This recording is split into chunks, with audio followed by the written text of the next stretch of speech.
chronic illness, I learned from a whole world of people victimized by the uncontrolled and untested release of chemicals into our environment. According to disability rights activist Daryl Lynn Jones, 16% of the U.S. population, now that's 51 million, are unusually sensitive to chemicals. 6% of the population, 19 million people, are chronically ill and disabled by exposures, like I am. Being an MCS survivor, myself, and a pastor who has ministered to victims has helped me understand all the loss, grief, and negative feelings that surround environmental illnesses. My conviction is to prevent others from being sickened by their environments. And now a local threat to people's health and safety looms on our horizon. A natural gas compressor station and Nexus pipeline is planned for within 5 miles of my home.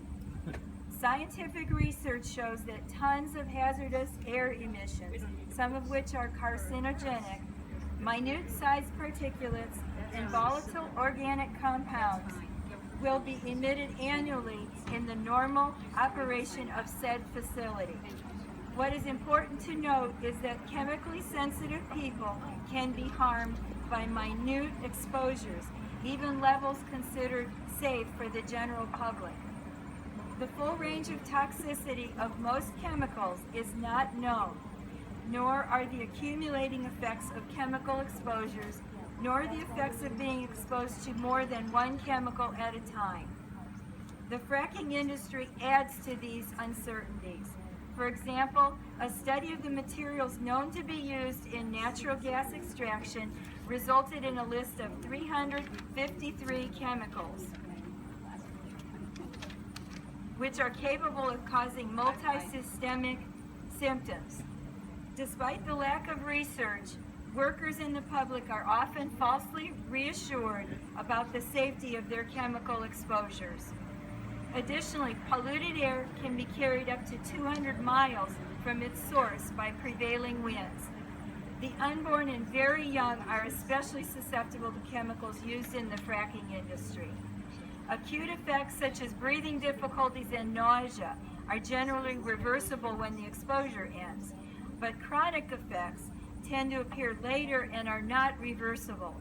Many researchers believe there are related environmental causes for the epidemic of asthma, allergies, autism, attention deficit hyperactivity disorder, diabetes, Parkinson's, Alzheimer's, and other chronic illnesses. There is much evidence of the physical harm done to people living near gas and oil infrastructures. The internet and YouTube are full of gut-wrenching stories, including that of James Baker, severely burned by a pipeline explosion in Salem, Pennsylvania on April 29th of this year. My biggest concern about the fracking industry is that the immediate and cumulative health effects and the unsafe nature of the infrastructure are being ignored in favor of economic profit and meeting deadlines. This is putting monetary gain over people's health and safety. It is a huge moral issue because of the intentional harm and negligence involved and the ignoring of the many victims' cries. Speaking as a clergy person and for the millions who have already been permanently sickened by the pollution of our environment with the untested and uncontrolled release of toxic chemicals, I oppose the Nexus pipeline as well as any new fracking development. The fracking industry is currently unsafe and as such will cause irreparable harm to present and future generations. Thank you for your attention. Yeah.